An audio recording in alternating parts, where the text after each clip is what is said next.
அனைவருக்கும் அன்பு கலந்த நல்வாழ்த்துக்கள்.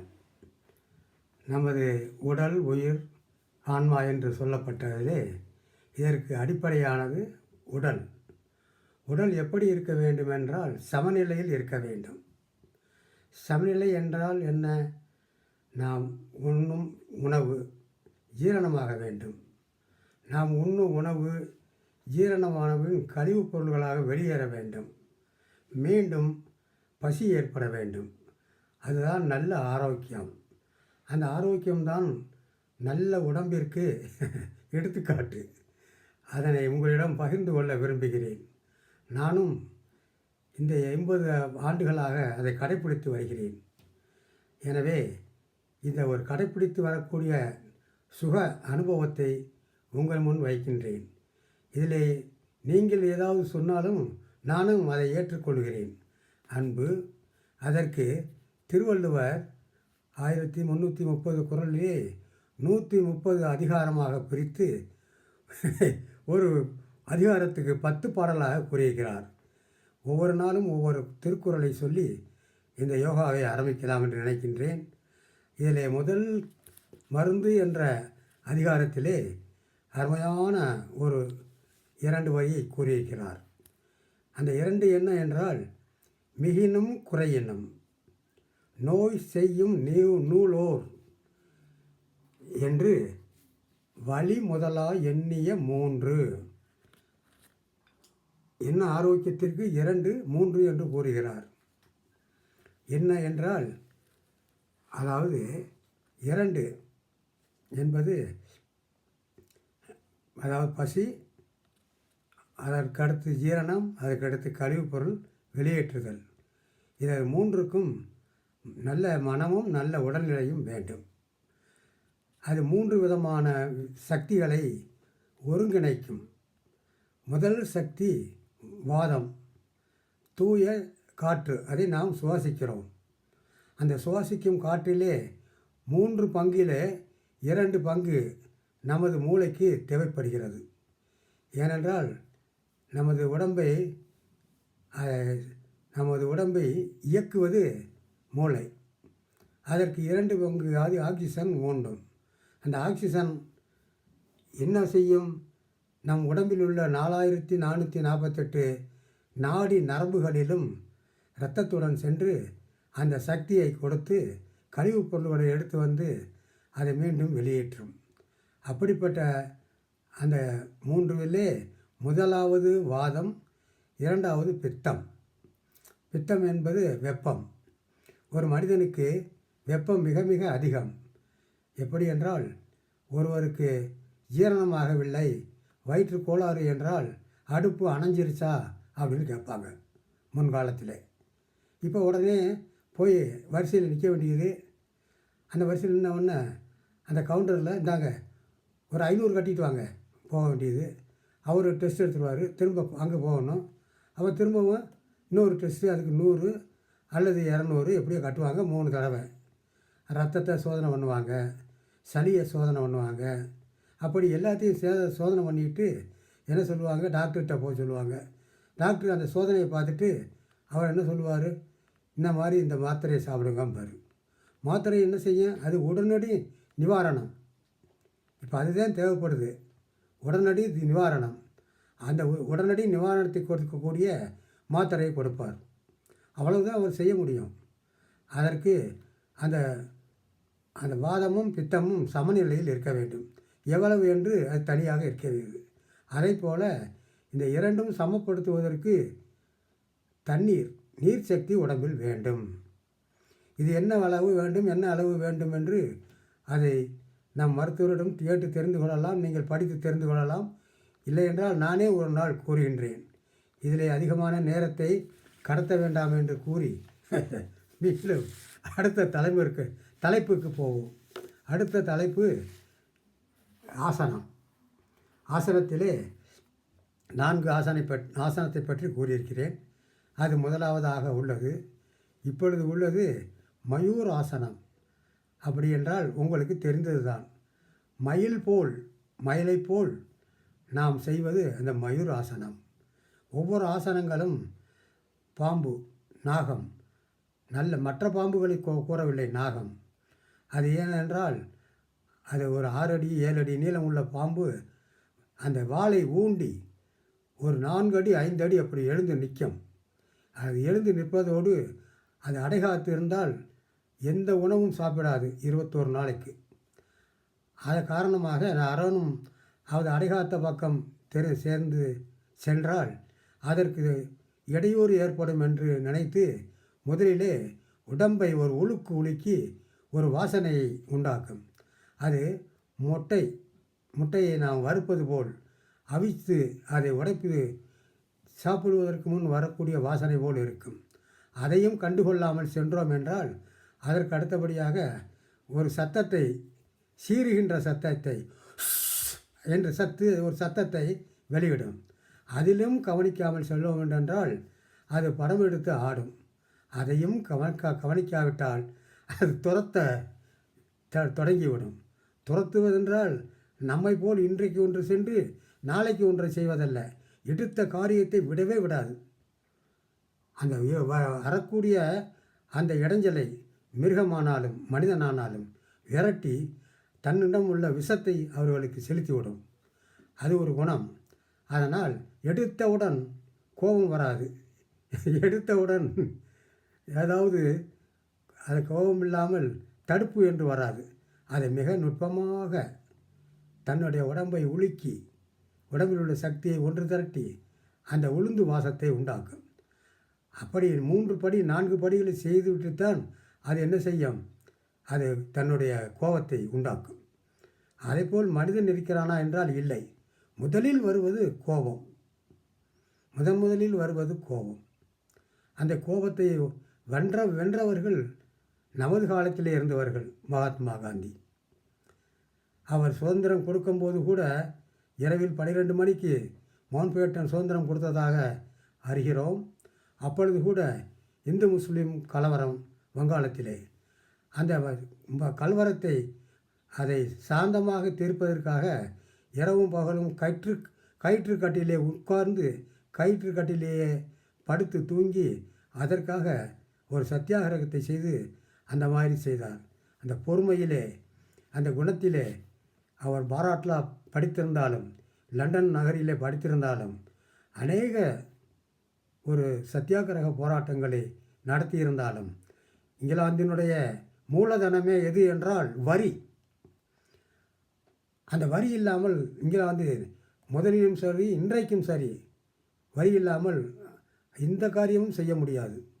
இப்பொழுது கூட ஒருவர் அந்த நாட்டிலே வேலை செய்தால் அவர் உள்ளூர்காரர் வெளிநாட்டுக்காரர் என்றில்லை, 40% வருமானத்தை வரியாக எடுத்துக்கொள்கிறார்கள்.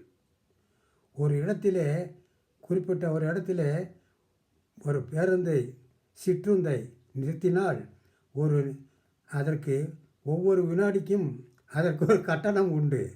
வரிதான் அதனுடைய முக்கிய காரணம். அந்த வரியை வாங்கித்தான் மிக அதை பரந்த அளவிலே நிறைந்த அளவிலே எல்லா காரியங்களையும் நடத்துகிறார்கள். அந்த வரியை முக்கியமானதாக இருந்தாலும் இந்தியாவிலும் வரி வசூலித்தார்கள். அந்த முதன்மையான அந்த வருமானத்தை மகாத்மா காந்தி என்ன சென்றார், அந்த வரிகொடா இயக்கம் நடத்தினார்.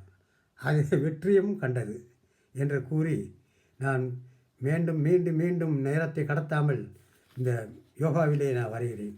மயிலாசனம், பெரும்பகுதியான மயில் ஆசனங்கள் பூரா பறவைகள், மண்ணுக்குள் இருக்கக்கூடிய மண்பாம்பு, சீறி வரக்கூடிய நல்லபாம்பு, கொடூரமான விலங்கு, பறவைகள், இவைகளை பற்றித்தான் 4448 அந்த நரம்புகளையும் கட்டுப்படுத்துகிறார்கள். 4 லட்சம் யோகா, 4 லட்சம் யோகாவும் பிராமண ஊர்வன படப்பன நடப்பன இவைகளிலிருந்து கற்றுக்கொண்டது தான். மனிதனாக கற்றுக்கொண்டதென்று நானும் ஒரு 15 வருடமாக யோகா செய்கிறேன், படிக்கிறேன். 2 யூனிவர்சிட்டியிலும் படித்தேன். ஆனால் அதை ஒன்றும் மனிதனாக தெரிந்து கொண்டது ஒன்றும் காணவில்லை.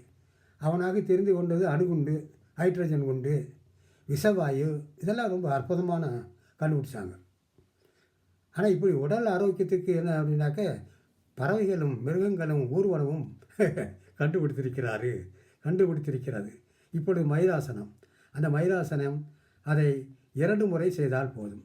என்றால் அது என்ன என்றால், மயிலை போல் நமது உடம்பை உட்கார்ந்து உட்கார்ந்து அதோடு முன்பக்க தலையை நீட்டி, கைகளை நீட்டி, அதை 2 கைகளையும் தரையிலே ஊன்றி, அந்த 2 கைகளுடைய சக்தியினால் அந்த நமது கையினுடைய முழங்கையை நமது வயிற்றிலே வைத்து, அந்த 2 கைகள் உள்ளங்கையை தரையிலே ஊன்றி, மனதை ஒருங்குபடுத்தி, அந்த நல்ல பாம்பு தலையை தூக்குவதைப் போல நமது தலையை தூக்கி, கால்களையும் தூக்கி பேலன்ஸ் செய்து, சமநிலை செய்து, நாம் கொஞ்சம் கொஞ்சமாக எடுத்த உடனே 90 டிகிரி அதெல்லாம் முடியாது.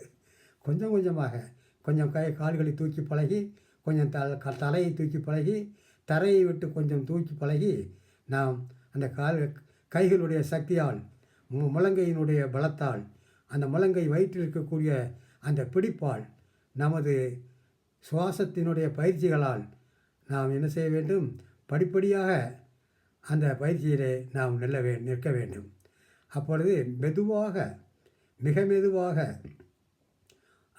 நமது சுவாசத்தை இழுக்க வேண்டும். இழுத்து அந்த சுவாசத்தை, இழுத்த சுவாசத்தை ஆசன வாயிலே அடக்கி, அந்த ஆசன வாய்க்கு மேலே உள்ளது என்ன? வயிறு. அந்த வயிற்றை எப்படி சொல்லுவோம்? அதுதான் அக்னி, நெருப்பு. நாம் மெதுவாக இந்த அக்னியை அந்த ஆசன வாய்க்கு கொண்டு செல்ல வேண்டும். எரிச்சல் ஏற்படுமா? ஏற்படாது.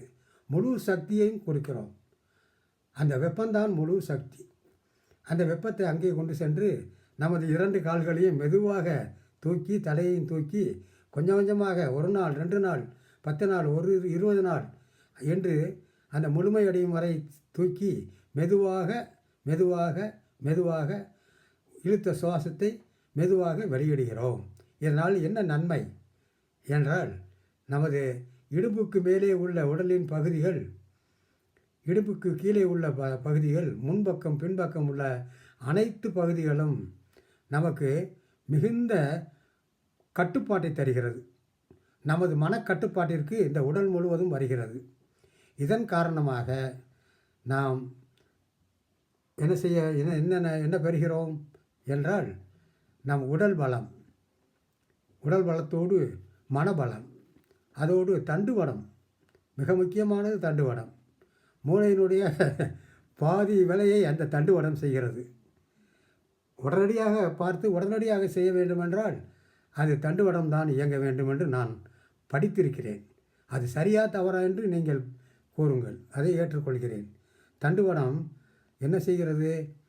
சாதாரண விஷயங்களை நடந்து செல்கிறோம், எதிரிலே ஒரு மனிதர் வருகிறார், ஒரு சைக்கிளோ அல்லது மோட்டர் சைக்கிள் வருகிறது, அல்லது கார் வருகிறது, பஸ் வருகிறது, நாம் கவனிக்காமல் செல்கிறோம். சைக்கிள் செல்பவர் மணி அடிக்கிறார், காரிலே வரக்கூடியவர் ஒளி எனக்கு அனுப்புகிறார். அல்லது நமது உடல் ஒரு அபூர்வமானது உடல், அந்த உணரும் சக்தி உடையது. அந்த உணரும் சக்தியால் அறிந்து நாம் என்ன செய்கிறோம்? விலகிக்கொள்கிறோம். இதை மூளை செய்வதில்லை, தண்டுவடமே அந்த காரியத்தை செய்து விடுகிறது என்று கூறி, இதை 5வது நாளாக இந்த முக்கியமான விஷயமாக உங்களிடம் நான் பகிர்ந்து கொள்வது யோகமுத்ரா என்ற இந்த பயிற்சி. யோகமுத்ரா என்றால் மயிலை போன்ற நாம் பயிற்சி. அந்த பயிற்சியை அனைவரும் கைக்கொண்டு, மெதுவாக மெதுவாக கைக்கொண்டு, இது ஒரு சர்க்கஸ் வேலையைப் போல. அது இந்த பயிற்சியை முழுவதுமாக முடித்தால் நீர்மேல் நடக்கலாம். நடந்திருக்கிறார்கள். நீர்மேல் படுத்து மணிக்கணக்கில் இருக்கலாம். படுத்து காலை நீட்டி படுத்திருக்கலாம். அதே போல் சர்க்கஸு, அதில் அபூர்வமானது. சர்க்கஸ் மாதிரி ஒரு வேலையை பார்க்க முடியாது. பலகீனமானவர்கள் பெண்கள் என்று நாம் கூறுகிறோம். இல்லை, அவர்கள்தான் பலம் அதிகமாக உள்ளவர்கள். நமது உடலிலே ஆண்கள் உடலிலே அதிகமான சக்தி இருக்கிறது என்றால், அதைவிட சில மடங்கு சக்தி பெண்களுக்கு இருக்கிறது. அந்த பெண்களுக்கு பலகீனமும் இருக்கிறது. அந்த பலகீனமான பெண்கள் கூட, நான் சொன்னேன் ஒரு நாள், 10 வயது பெண், அந்த காலத்திலே அது ஒரு சாதாரண விளையாட்டு. அந்த விளையாட்டு ஆந்திர மக்கள் அதை கொண்டு வருவார்கள். கலைக்கூத்து என்று சொல்வார்கள். கலை என்றால் மூங்கில், மூங்கில் கம்பும் மூங்கில் கனமான கலை. அந்த கலையை ஒரு 10 அடி தூரத்திலே 15 அடி தூரத்திலே 2 கலைகளையும் பெருக்கல் அடையாளத்தில் நட்டு 2 பக்கமும் நட்டு அவற்றை கயிற்றால் இறுக்கி கட்டி 2 கலைகளின் இணைத்து ஒரு நீலக்கயிறு கட்டுவார்கள். அது 10 அடி நீளம். அந்த கயிற்றிலே ஒரு 10 வயது பெண் கையிலே ஒரு 10 அடி அல்லது 6 அடி நீளமுள்ள கம்பை வைத்துக்கொண்டு, அதுதான் பேலன்ஸ், அதை வைத்துக்கொண்டு இங்கே தொடங்கி கிழக்கு தொடங்கி மேற்கு, மேற்கில் தொடங்கி கிழக்கு இப்படி நடந்து வருவார். அப்பொழுது இது ஒரு அபூர்வமான விளையாட்டு. இதே விளையாட்டை பரசுராம் சர்க்கஸ் என்றும் வேறு சர்க்கஸ் என்றும் தமிழ்நாட்டில் இந்தியாவில் இருந்தது. அதை முழுவதுமாக எனக்கு தெரிந்த மட்டில் கேரள மக்கள் தான் நடத்தினார்கள். இப்பொழுது இருக்கிறதா என்றால் இல்லை. அதிலேயே ஒரு விளையாட்டு பார் விளையாட்டு. ஒரு பார் விளையாட்டு என்பது 2 கயிறிலே ஒரு கம்பி இணைத்திருக்கும். இந்த கம்பியிலே ஒரு பெண் இறங்கி அது நின்று கைகளால் பிடித்து ஊஞ்சல் ஆடுவார். ஊஞ்சல் முன்னும் பின்னுமாக ஆடுவார். அங்கே இருக்கக்கூடிய ஆண் ஒரு தயாராக இருப்பார் ஒரு 10 அடி தூரத்திலே. இங்கே இருக்கக்கூடிய பெண் திடீரென்று என்ன செய்வார், ஒரு பாய்ச்சல் பாய்ந்து முழு சக்தியையும் இந்த அடி வயிற்றுக்கு கொண்டு வந்து அந்த அக்னியை மீண்டும் எழுப்பி இங்கிருந்து ஒரே பாய்ச்சலாக சென்று அங்கே இருக்கக்கூடிய அந்த ஆண் இந்த கால்களை தொங்க விட்டு அந்த கம்பியிலே 2 கால்களையும் மடக்கி அதில் இருந்து கொண்டு தலைகீழாக நிற்பார். இந்த பெண் என்ன செய்வார், ஒரே வேகமாக சென்று அந்த ஆணுடைய கையை பிடித்து கீழே விழுந்து விடாமல் இருப்பார். பல மாதங்கள் கூட நடந்திருக்கிறது. பல சர்க்கஸை பார்த்திருக்கிறேன். அந்த பெண்கள் அதை சரியாக செய்வார்கள். அப்படிப்பட்டது பெண்களுக்கு கூட சக்தியை கொடுக்கக்கூடியது இந்த யோகாசனம் என்று கூறி, நமது யோகத்திற்கு மிக முக்கியமானது உடல் நலம், உடல் பலம். இந்த 2க்கும் முக்கியமானது பசி, ஜீரணம். 2ம் மிக முக்கியம். பசி, ஜீரணம், ஆரோக்கியமான உணவு. இதை உங்களிடம் பகிர்ந்து கொண்டு மீண்டும் சந்திப்போம் என்று விடைகூறி நான் இன்றைய நிகழ்ச்சியிலிருந்து விடைபெறுகின்றேன். நன்றி, வணக்கம்.